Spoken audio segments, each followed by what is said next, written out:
اکثر لوگ نماز کسی بھی مسجد اور کسی بھی امام کے پیچھے پڑھتے ہیں، کیا یہ جائز ہے؟ بالکل جائز نہیں ہے۔ سنی امام دیکھنا چاہیے، بد عقیدہ وہابی کے پیچھے نماز نہیں ہوتی، اس لیے کہ اس کے بعد ایمان ہی نہیں ہے۔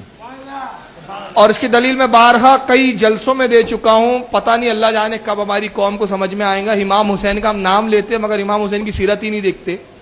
22,000 یزیدیوں کے پیچھے کربلا میں امام نے نماز نہیں پڑھی،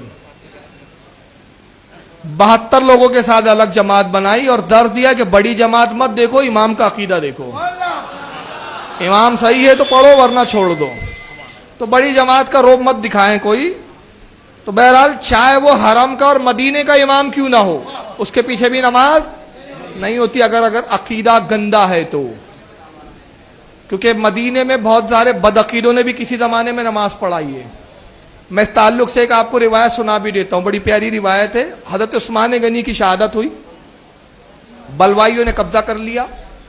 بلوائی کون تھے؟ عثمان غنی کے قاتل۔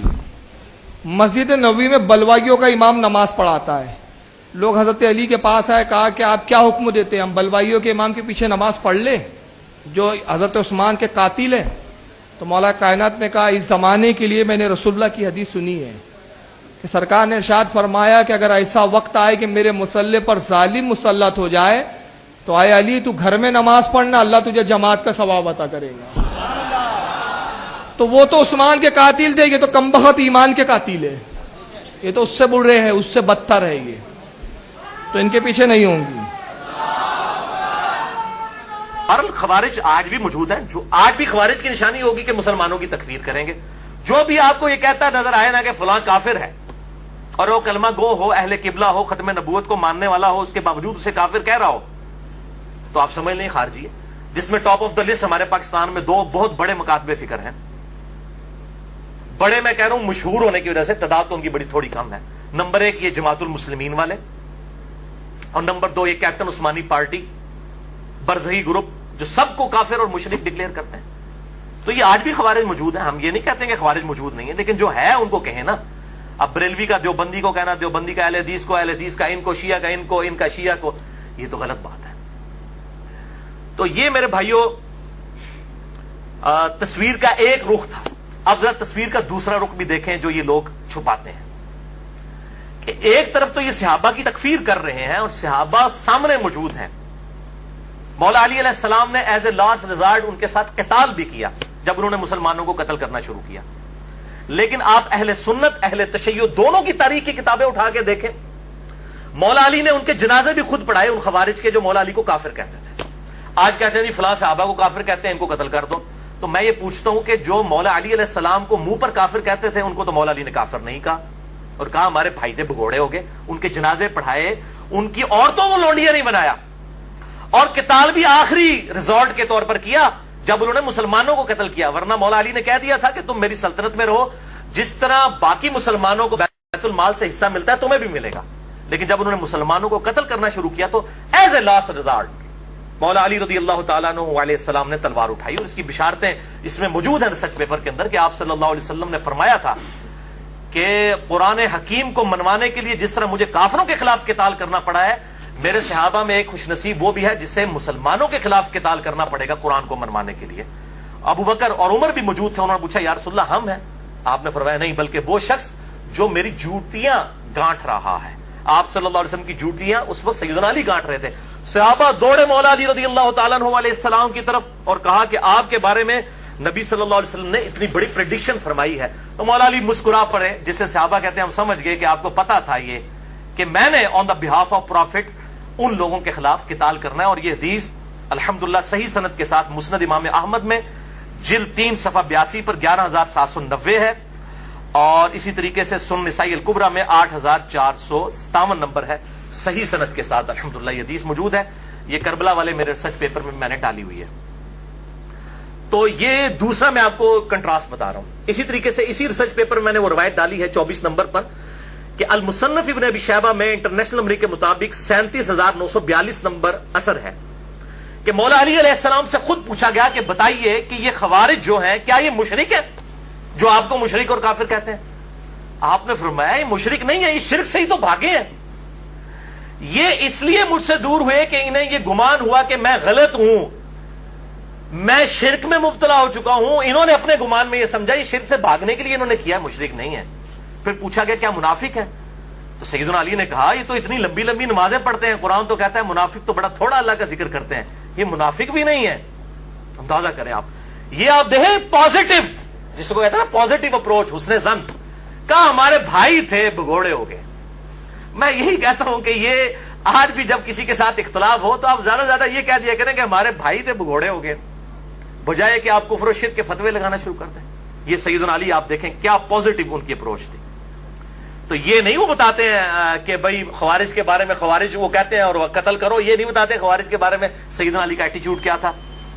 اچھا, اسی طریقے سے ابن عمر رضی اللہ تعالیٰ عنہ کا جو قول پیش کرتے ہیں صحیح بخاری 6930 نمبر حدیث کی ہیڈنگ سے, کہ ابن عمر کہتے تھے جی خوارج بدترین مخلوق ہے, کہ یہ کافروں کے بارے میں جو آیات نازل ہوئی مسلمانوں پر چسپاں کرتے ہیں. لیکن اس تصویر کا ایک دوسرا رخ بھی موجود ہے. وہ انڈیا میں ایک وہ جھوٹا انسان آج کل انہوں نے اٹھایا بریلویوں نے, فاروق رضوی. وہ روایتیں عجیب و غریب اکٹھی کر کر کے تو بیان کر رہا ہوتا ہے. یہ فاروق رضوی کو بھی میں یہ علمی طور پر جواب دے رہا ہوں, اینٹی وینم, کہ میرے بھائی اس کو بھی پڑھ, یہ بھی چیزیں موجود ہیں کہ ابن عمر کا اگر وہ قول ہے نا خوارج کے بارے میں تو یہ بھی موجود ہے. جو میں نے اپنے اس ریسرچ پیپر میں واقعہ کربلا کا حقیقی پس منظر 72 صحیح الاسناد حدیث کی روشنی میں 24 نمبر پہ ڈالا ہے, اور سنن کبریٰ البیہقی میں, سنن کبریٰ البیہقی میں انٹرنیشنل نمبر کے مطابق 5088 نمبر ہے کہ ابن عمر خوارج کو سلام بھی کیا کرتے تھے, حالانکہ وہ اس وقت مسلمانوں کو قتل کر رہے تھے. اور ابن عمر فرمایا کرتے تھے کہ جب تک خوارج کی مسجدوں سے حی علی الصلاح حی علی الفلاح کی آوازیں آئیں گی, ہم ان اذانوں کا جواب بھی دیں گے, ان کے پیچھے نمازیں بھی پڑھیں گے, ان کے سلام کا بھی جواب دیں گے, لیکن جب ہمیں یہ کہیں گے کہ ہم اپنے مسلمان بھائیوں کو قتل کریں پھر ہم ان کا ساتھ نہیں دیں گے. یہ ابن عمر خوارج کو بدترین مخلوق سمجھتے تھے. تو ابن عمر تو خوارج کے پیچھے نماز بھی پڑھتے تھے. کیا یہ بریلوی مکتبہ فکر کے لوگ, خصوصاً یہ فاروق رضوی جو پارٹی ہے, یہ تو لیکچر ریکارڈ کروا رہا ہوتا ہے کہ امام کعبہ کے پیچھے نماز نہیں ہوتی ہے, جو ابن عمر خوارج کے تو یہ تو خارجی ہیں. تو میں پوچھتا ہوں کہ ابن عمر تو خوارج کے پیچھے نماز بھی پڑھتے تھے, آپ ابن عمر کو نہیں مانو گے؟ اگر تم خوارج ہی سمجھتے ہو اہل حدیث کو تو نمازیں تو ان کے پیچھے پڑھو, ان کے سلام کا جواب تو دو. اور پھر جعلی روایتیں بیان کرتا ہے, کہتا ہے جی, اور حوالہ تو پیش نہیں کرتے نا, سامنے میں سارے وہ بٹ قسم کے لوگ بیٹھے ہوتے ہیں, ان کو بھی سمجھ نہیں آتی کہ ان سے پوچھیں کہ بھئی یہ کہاں سے بات بیان کر رہے ہو. کہتا ہے جی مولا علی علیہ السلام کو نبی صلی اللہ علیہ وسلم نے کہا تھا کہ علی ایک زمانہ آئے گا کہ جو ہے وہ اس طریقے سے مسلمانوں کے خلیفہ کو محصور کر دیا جائے گا, تم اس وقت ان کے پیچھے نمازیں نہ پڑھنا بلکہ تم گھر میں نماز پڑھنا. وہ کیڑی کتاب لکھی ہے حدیث, میں تمہیں دسنا کیڑی کتاب لکھی ہے, بخاری شریف سے میں بتاتا ہوں کہ اس کی بالکل مخالفت میں حدیث لکھی ہوئی ہے جو تو اپنی پبلک کو دھوکہ دے رہا ہے. صحیح بخاری میں انٹرنیشنل نمبر کے مطابق 694 نمبر روایت ہے کہ نبی صلی اللہ علیہ وسلم نے فرمایا کہ امام تمہیں نمازیں پڑھاتے ہیں, اگر وہ صحیح نماز پڑھائیں گے تمہیں تمہارا ثواب پورا ملے گا اور ان کو بھی ملے گا, اور اگر وہ تمہیں غلط نمازیں پڑھائیں گے تو تمہیں ثواب پورا مل جائے گا, ان اماموں کی غلطیوں کا وبال انہی پر ہوگا. یہ اکثر مجھے لوگ پوچھ رہے ہوتے ہیں کہ جی بریلوی اور دیوبندی امام رفع الیدین نہیں کرتے تو غلط نماز پڑھ رہے ہوتے ہیں, تو ان کے پیچھے ہم نماز پڑھ لیا کریں.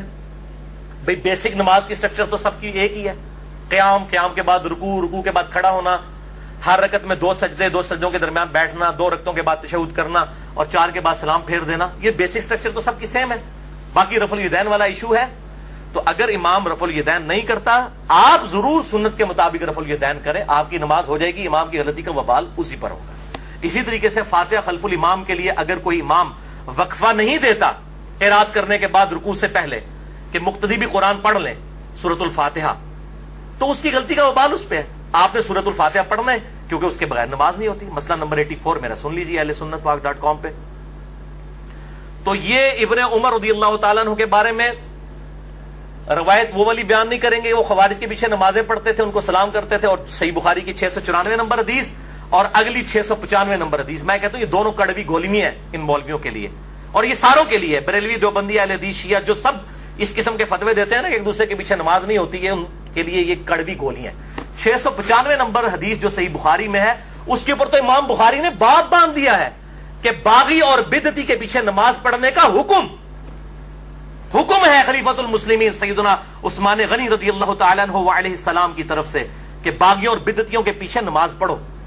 امام بخاری نے باب باندھا اور پہلے تعلیقاً روایت حسن بصری کا قول لے کر آئے تابی رضی اللہ تعالیٰ عنہ علیہ السلام، المتوفى 110 ہجری، کہ حسن بصری کہتے ہیں، جو بخاری اور مسلم کے راوی ہیں، کہ بدعتی امام کے پیچھے نماز پڑھ لے اس کی بدعت کا وبال اسی پر ہوگا۔ اور پھر نیچے روایت لے کر آئے امام بخاری 695 نمبر صحیح بخاری میں، جو مولویوں کے گلے سے نیچے نہیں اترتی، کہ سیدنا عثمان غنی رضی اللہ تعالیٰ عنہ کو جب باغیوں نے محصور کر لیا، مسجد میں آنے پر پابندی لگا دی، ان کے دور خلافت میں لوگ حاضر ہوئے، کہا اے امیر المومنین ہمارے امام تو آپ ہیں، اور یہ فتنوں کا امام، بدعتی امام مسجد پر قابض ہے اور نمازیں پڑھاتا ہے، ہمیں اندیشہ ہے کہ ہم کہیں گناہ گار نہ ہو جائیں ان کے پیچھے نماز پڑھ کے۔ تو سیدنا عثمان نے یہ نہیں کہا اپنی 1.5 اینٹ کی مسجد لادہ بنا لو، حالانکہ سب سے بڑی چیز ان کی سٹیک پہ لگی ہوئی تھی خلافت۔ سیدنا عثمان نے کہا کہ نماز ہی تو مسلمانوں میں ایک نیکی کا کام ہے، تم انہی کے پیچھے نمازیں پڑھا کرو، جب تک یہ نیکی کا کام کرے ان کا ساتھ دو، جب برائی کرے ان سے الگ ہو جاؤ، نمازیں ان کے پیچھے ہی پڑھو۔ اس سے بڑی کون سی بدعت ہوگی؟ وہ کہتے ہیں جی کوئی چھوٹی بدعت ہوتی ہے، کوئی بڑی بدعت۔ بھئی سب سے بڑی بدعت خلیفۃ المسلمین کے خلاف خروج کرنا ہے۔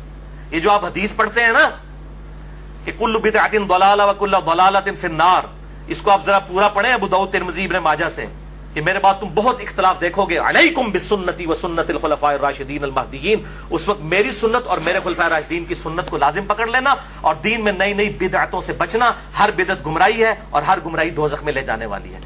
پرٹیکولرلی خلفاء راشدین کے خلاف خروج کو نبی صلی اللہ علیہ وسلم نے بدعت کہا ہے، اور وہ 5 ہیں خلفاء راشدین، ابو بکر، عمر، عثمان، علی، حسن ابن علی رضی اللہ عنہم اجمعین وعلیہ السلام۔ میں نے اس میں بتایا وہ 30 سال تک خلافت ہے۔ تو سیدنا عثمان کے خلاف جو کھڑے ہوئے وہ تو بدعت کبریٰ کرنے والے لوگ تھے، اور یہ تو جھوٹا پراپوگنڈا بھی کیا جی وہ یہودی پارٹی تھی، کوئی عبداللہ ابن سبا پارٹی تھی، عبداللہ ابن سبا پارٹی تھی تو چلے اگر for the sake of argument آپ کا جھوٹ مان لیں تو پھر تو یہودیوں کے پیچھے نماز پڑھنے کا سیدنا عثمان نے کہہ دیا، چلو ہاں ووٹ پھکیلاب کیجئے، یہودی سنو، مسلمان تھے، تعویل کی غلطی لگی ہوئی تھی ان کو۔ ان کے سرگنا محمد بن ابی بکر سیدنا ابو بکر کے بیٹے تھے، بعد میں خیر وہ پیچھے ہٹ گئے، وہ ایکسٹریم تک نہیں گئے، شہادت میں وہ شامل نہیں ہیں، مسلمان تھے۔ مسئلہ نمبر 116-20 سن لیجئے میرا، کہ سیدنا عثمان کی شہادت کی اصل وجہ کیا تھی؟ بس ان کی کچھ پالیسیز ایسی تھیں جن کی وجہ سے صحابہ کو ان سے اختلاف ہو گیا تھا، اور وہ اختلاف پھر ایک خاص درجے کو تجاوز کر گیا، حتیٰ کہ سیدنا عثمان رضی اللہ تعالی عنہ وعلیہ السلام کو مظلوماً شہید کر دیا گیا۔ تو یہ ایک تلخ داستان ہے۔